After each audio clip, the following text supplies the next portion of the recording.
ओम शांति। आइए अब करते हैं अनुलोम विलोम प्राणायाम।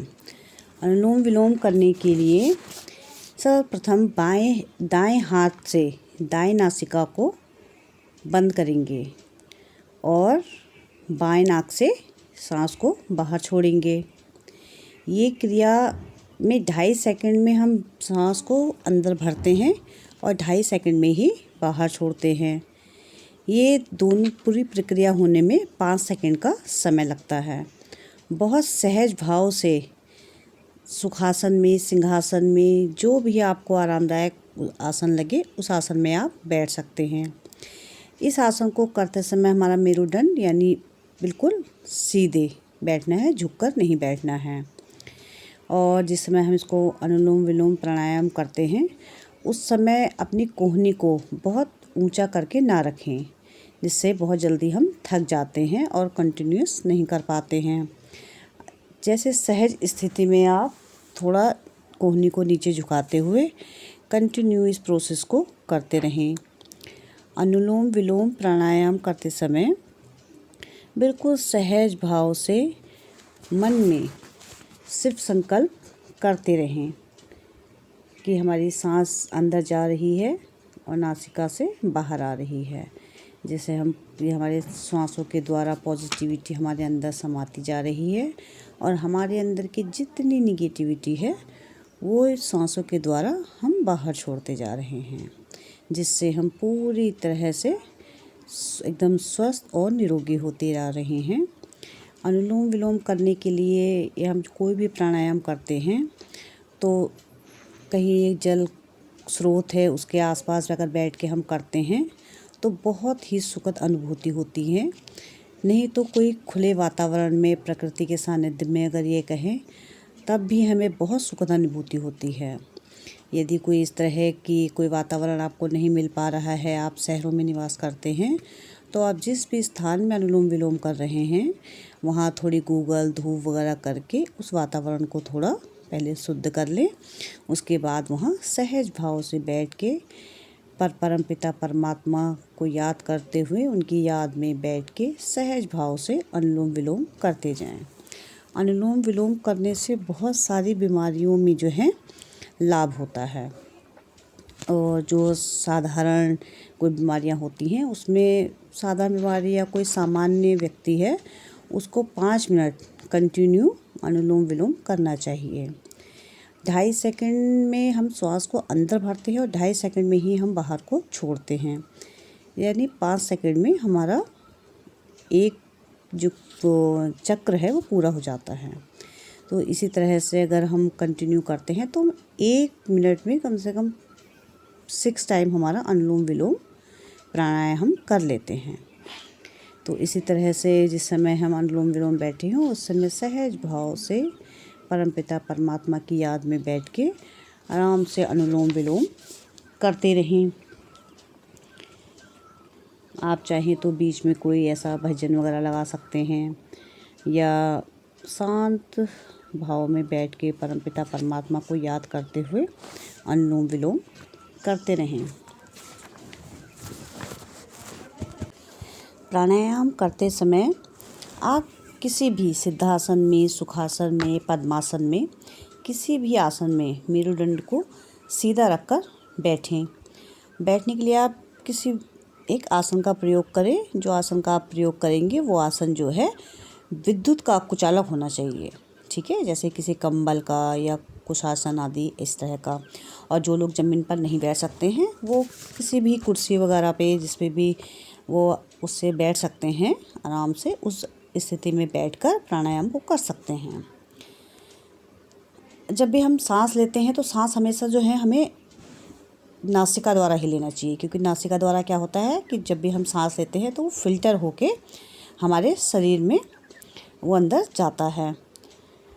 तो प्राणायाम करते समय दूसरी बात यह है कि हमारा बिल्कुल जो मन है एकदम शांत और प्रसन्न होना चाहिए।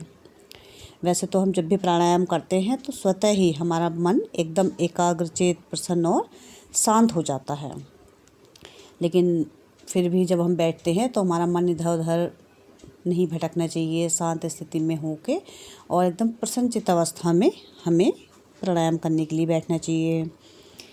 और अगर आप जैसे प्राणायाम कर रहे हैं, प्राणायाम कंटिन्यू, वैसे तो हमें कंटिन्यू 5 मिनट्स तक लगातार करना चाहिए। अगर आप बीच में थक जाते हैं तो आप बीच में सूक्ष्म व्यायाम कर सकते हैं, तो आप थोड़ा थोड़ा आपका विश्राम भी हो जाता है और आपके सूक्ष्म व्यायाम भी हो जाते हैं।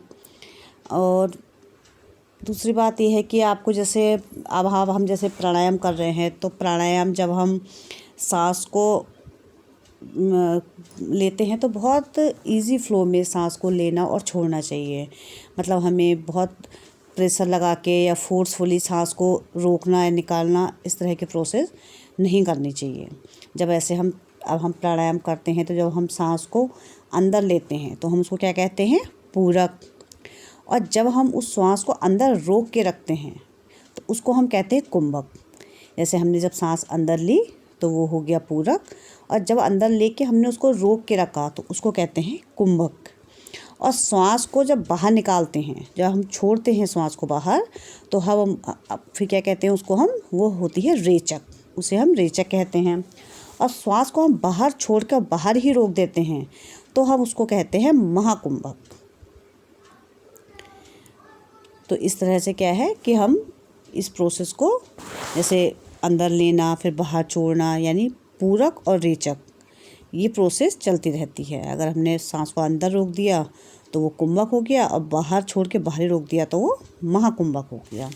तो इस तरह से हम प्राणायाम को बहुत इजी वे में आराम से इस तरह से करते हैं। फोर्सफुली नहीं करना चाहिए हमें प्राणायाम।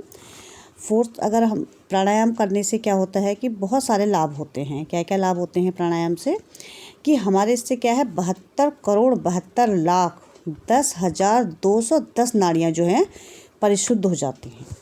यानी इतनी नाड़ियों का शुद्धिकरण हो जाता है यदि हम प्राणायाम करते हैं। तो संपूर्ण हमारे स्वास्थ्य के लिए जितनी भी नस नाड़ियाँ हैं, इनका शुद्धिकरण अगर आप चाहते हैं तो आपको प्राणायाम अवश्य ही करना चाहिए। ठीक है। और अगर जैसे हम प्राणायाम करते रहेंगे तो जो भी हमारे जो हार्ट है, जो हृदय की धमनियाँ, जो आर्टरीज कहते हैं, इनमें किसी तरह के अगर ब्लॉकेज आए हुए हैं तो ये आप प्राणायाम के अभ्यास से आपके ये खुल जाते हैं। और इसका अगर आप ज़्यादा नहीं 3-4 मास, मतलब 3-4 महीने में, कम से कम 3-4 महीने में 30-40% तक ब्लॉकेज खुल जाते हैं। तो इस तरह से अगर हम कंटिन्यू अगर प्राणायाम करते रहते हैं तो हमें इस तरह की दिक्कत नहीं होगी। और जिसको थोड़ी बहुत हो गई है तो वो कुछ टाइम के अभ्यास से ठीक हो जाएंगे, पूरी तरह स्वस्थ हो जाएंगे। और किसी का ऐसे कोलेस्ट्रॉल है, ट्राइग्लिसराइड्स है, एसडीएल है, एलडीएल है, इस तरह की जो इम्बैलेंस हो गया है, जिनमें अनियमितताएं हो गई हैं, उनको ये दूर हो जाती है अगर वो कंटिन्यूस प्राणायाम करते हैं। और अगर हम किसी के थॉट्स बहुत नेगेटिव चलते हैं तो अगर वो कंटिन्यू प्राणायाम का अभ्यास करते हैं तो उनके जो चिंतन है वो नकारात्मक चिंतन से वो सकारात्मक चिंतन की ओर अग्रसर होते हैं। तो उनके जो है सकारात्मक चिंतन बढ़ने लगते हैं। तो इस तरह से अगर हम अपने लाइफ में अगर प्राणायाम को एक जैसे डेली एक्सरसाइज करते हैं, वॉक करते हैं, इस तरह हमें समय निकाल के प्राणायाम अवश्य करना चाहिए। अब जब हमारा अनुलोम विलोम 10 मिनट हम पूरा कर लेते हैं तो अब हम इसके बाद करते हैं भ्रामरी प्राणायाम। भ्रामरी प्राणायाम करने के लिए क्या करते हैं, सांस को पूरा अंदर भर के आपकी जो मध्यमा उंगली है, जो बीच की 2 फिंगर्स हैं, अनामिका उंगली को हम फोरहेड पे रखते हैं, दोनों अंगूठों से अपने कान को बंद करते हैं, और मध्यमा उंगली से और जो तर्जनी उंगली होती है उससे हम अपनी आँख को बंद करके सांस को अंदर भर के ओम का उच्चारण करते हैं। तो ओम जो है जैसे भौरे का गुंजन होता है, इस तरह से हम ओम का गुंजन करते हैं। तो इस तरह के हम इसके कम 3 से 5 बार इसकी आवृत्ति को कर सकते हैं। मतलब इसी तरह से हमें 3 से 5 बार करना चाहिए भ्रामरी प्राणायाम को। भ्रामरी प्राणायाम करा, उस भ्रामरी प्राणायाम करते समय क्या है कि 3 से 5 सेकंड में सांस को अंदर भरना और फिर इसी प्रकार कान, आँख आदि बंद करके 15 से 20 सेकंड में सांस को छोड़ना चाहिए। एक बार भ्रामरी को पूरा होने में के तुरंत बाद 3 से 5 सेकंड में मतलब एक लय के साथ सांस को अंदर भरना है और पुनः 15 से 20 सेकंड में ही मतलब जो भ्रमर यानी जो भ्रमरी होते हैं उसकी तरह आवाज़ ध्वनि करते हुए विधिपूर्वक श्वास को बाहर छोड़ते जाना है। और इसमें 15 से 20 सेकंड में भ्रमर की ध्वनि को करते हुए बाहर छोड़ेंगे। ठीक है, इसको लगातार हम 5 से 7 बार कर सकते हैं। और भ्रामरी प्राणायाम के बाद फिर हम करते हैं उद्गीत प्राणायाम। उद्गीत प्राणायाम में हम सुखासन, सिद्धासन में जैसे भी आपको इजी हो उस आसन में बैठ जाएं और अंदर सांस भरते हुए धीरे धीरे ओम ध्वनि के उच्चारण के साथ हम श्वास को बाहर छोड़ते जाते हैं। 3 से 5 सेकंड में हम श्वास को एक लय के साथ अंदर भरना और फिर पवित्र ओम ध्वनि का विधिपूर्वक उच्चारण करते हुए 15 से 20 सेकंड में श्वास को बाहर छोड़ना। इस तरह से हम उद्गीत प्राणायाम करते हैं। एक बार उच्चारण पूर्ण होने पर फिर से हम पुनः श्वास को फिर लय के साथ 3 से 5 सेकंड में भीतर भरते हैं और फिर पुनः इसको 15 से 20 सेकंड में ओम की ध्वनि के साथ बाहर छोड़ते हैं। यानी जितना समय हमें अंदर भरने में लगता है उसके 3 गुना समय में हम इसको हल्के हल्के श्वास को बाहर छोड़ते हुए ओम का उच्चारण के साथ श्वास को बाहर छोड़ते हैं। इस प्रकार लगभग 3 से 7 बार हम इसको जो उद्गीत प्राणायाम है इसको अवश्य ही करना चाहिए। 3 बार कर लीजिए, 5 बार कर लीजिए या फिर 7 बार कर लीजिए, जिस तरह से आप इच्छुक हों उस तरह से आप सुविधा अनुसार ये प्राणायाम कर सकते हैं।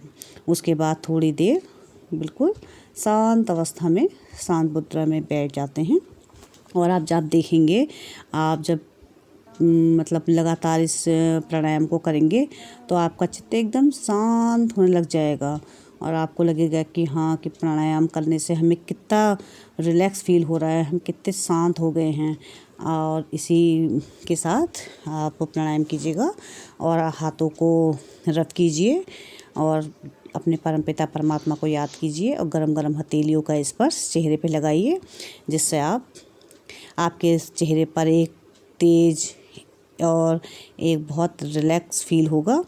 और इसके बाद अब हम करते हैं सिंहासन। सिंहासन के लिए वज्रासन में बैठ जाएं, दोनों हाथ को पंजों को हथेलियों को पीछे करते हुए जीवा बाहर निकालें और शेर की तरह दहाड़ें। ऐसे आप 3 बार दहाड़ें और फिर अपने गले की मसाज करते हुए कर लें। अच्छा, ओम शांति, ओम शांति, ओम शांति।